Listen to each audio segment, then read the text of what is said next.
Hey guys, so on November 15th, just a few days ago, the United States Conference of Catholic Bishops voted again, overwhelmingly, to make abortion the most preeminent issue in United States politics in their Catholic voting guide. So I'm going to read you a couple short articles about the vote, and I'll give you my opinion.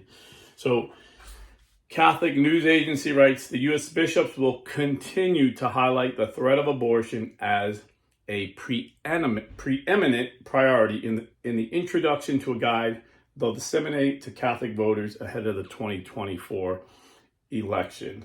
So, preeminent, the most important priority. That designation, the source of debate among some bishops in recent years. If you remember, I did a video about it a couple years back. Bishop Gomez was the president of the United States Conference of Catholic Bishops, and he pushed this resolution, and he had some pushback. Not that any of the bishops thought abortion was good, that they were pro-abortion or pro-choice. They just didn't think it was the most important issue. They thought maybe it should have been put as equal to euthanasia and human trafficking and other things. You know, if you watch Sound of Freedom, you can see an argument for human trafficking. But I agree with the bishops that abortion is the preeminent issue right now for Catholics. We need to end this genocide of American babies. The designation, the source of debate among some bishops in recent years, was retained with the bishops voted overwhelmingly, 225 to 11, with 7 abstentions. And again, those 11 and those 7 weren't saying it wasn't a sin and we shouldn't address it. They just didn't think it was the preeminent. You know, some thought human trafficking, some thought other things. To approve a revised introduction to the guide, Forming Consciences for Faithful Citizenships at their annual assembly Wednesday in Baltimore. The bishops also voted to approve several brief excerpts from the guide to be inserted in parish bulletins during the upcoming election. The threat of abortion remains our preeminent. There's a quote in the bulletin that these bishops approved. The threat of abortion remains our preeminent priority because it directly attacks our most vulnerable and voiceless brothers and sisters. Amen. And destroys more than 1 million lives per year in this country. The new introduction guy says, and there's more. You can look it up, Catholic News Agency. And then this one is from, which one is this from? The National Catholic Reporter. I just want to give a quote from Archbishop Broglio, my friend, who was on this show. He's the Archbishop for the military diocese, and he's also the new president. He replaced Bishop Gomez. Very cool bishop. I love this guy. And he was on the show, and I'm trying to get him back on. His assistant thinks he'll come on, and we're going to talk about the synod. He was also at the synod, and of course he was here leading this. And what he said about this was, perhaps we need to make our position clearer. At the November 2022 plenary, the bishops opted to publish a new introduction letter and bullet inserts instead of rewriting faithful citizenships. The bishops said they plan to begin revising faithful citizenships after the 2024 election, with the goal of preparing a new edition for approval at their 2020. Okay. It's not based on one's favorite political ideology, Broglio said. Okay, where is it? I'm sorry, when I moved it up, I lost his quote. He said, ecological, okay, so he asked about, the Pope's really big on ecological issues, different issues, and he said, ecological concerns are hugely important and must be addressed, and we take utterly seriously both documents from Pope Francis on the subject and strive to implement it in our diocese. But we recognize the effects of this are indirect rather than direct. In his 2015 encyclical on care for a common home, Francis emphasized climate change Elsewhere, Francis has also taken a different approach. But in Gaudet Excultate, if I'm saying that right in the Latin, his 2018 Apostolic Exhortation on Holiness, Francis said the Church's defense of the innocent unborn needed to be clear, firm, and passionate. But the Pope said the lives of people already who were born were equally sacred, and highlighted human trafficking, euthanasia, and poverty. So our U.S. Catholic bishops is following Pope Francis' lead, telling the people, you're voting, we need to vote in mind that abortion is preeminent, euthanasia is a huge issue, human trafficking is a huge issue. Just watch the movie Sound of Freedom. It made most of us sad and angry, and some of us cried. So it's a big issue. But abortion, Pope Francis has said in the past, abortion is the gravest of mortal sin. Someone hiring a doctor to give them an abortion is like someone hiring a hitman to kill their baby. These are words from Pope Francis, and it's preeminent because according to Catholic teaching, canon law, if a person obtains an abortion, she is automatically excommunicated.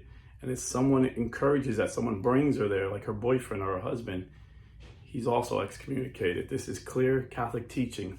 The Catholic Church has been clear since the very beginning. Abortion is a mortal sin. In fact, our earliest catechism, dated 50 AD by some scholars say 70 AD, called the Didache, says this: the second commandment of the teaching, you shall not murder, you shall not commit adultery, you shall not seduce boys, you shall not commit fornication, you shall not steal, you shall not practice magic, you shall not use potions, you shall not procure an abortion, nor destroy a newborn child. That was the Didache, from, like I said, either 50 AD or 70 AD, depending on which scholar you talk to. The Catholic Church is clear. Abortion is the gravest of mortal sins. So be thankful that our bishops are making it clearer. And like I said this morning about our priests are becoming more conservative under Pope Francis, it appears our bishops are becoming more conservative under Pope Francis. There's always an exception to the rule before you start shouting at me. The German bishops are an exception, and we pray that Pope Francis is given wisdom in dealing with these guys.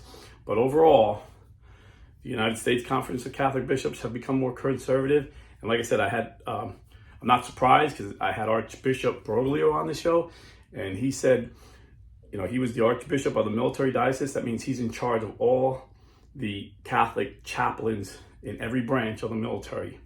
And when President Obama wanted these guys to officiate gay marriages, Broglio stood up and said, no, my priest will not be involved in officiate gay marriage. They will not bless same-sex unions, and they will not counsel same-sex couples. And Obama backed down. So Broglio's strong, he's conservative, and he's the new president. So this doesn't surprise me because the other bishops have to vote. So they voted for a conservative president last time, Archbishop Gomez, and then they voted for another conservative president this time, Archbishop Broglio. And it's funny because when I came back from the church, I kept hearing that our U.S. bishops were liberals. And maybe there's some, but I haven't seen it, firsthand, personally. And you compare this with Protestantism. This is the Church of Christ. They had their annual meeting, and they said abortion is health care. And they condemned the ruling by the Supreme Court that overturned Roe v. Wade. The Episcopal Church, this is on their website, Episcopal Church, as a matter of law, the Episcopal Church has unambiguously supported a woman's right to choose an abortion since before anyone even heard of Roe v. Wade. So they were pro-abortion in the Episcopal Church, the Anglican Church in America, long before Roe v. Wade. It's sad. And even the Methodist Church is kind of like flaky on this. They say we believe, I'm not going to read the whole thing, but basically, you look on the Methodist website, they basically say, we believe life is sacred, but again, it's complicated, and each woman has to make that personal decision. So thank God we're Catholic, because the Catholic Church has never changed a single doctrine, a single dogma, and any moral teaching. We don't go with the wind. We go with the teachings of Jesus Christ and the apostles passed down for 2,000 years through the successions of the apostles. The Catholic Church can prove that our bishops, the United States Conference of Bishops, every single one of those bishops was ordained by a man of God who was ordained by a man of God. And you can follow the line all the way down to one of the apostles. I have an unbreaking chain. It's called apostolic succession. So thank God you're Catholic, and pray for the unborn. And you need to vote. The voter's guide is clear. You need to vote pro-life. And you need to vote with your money as well. This is why I constantly tell you guys, if you're buying or selling real estate, please go to realestateforlife.org and do business with the only pro-life realty company that I know of that employs pro-life Christians, mostly Catholic, but some Protestants, who are strongly pro-life. And the commissions and fees you got to pay anyway are donated. A large portion are donated to pro-life groups and pro-life YouTube channels like myself. So if you're buying or selling real estate, please go to realestateforlife.org and do your part in this fight.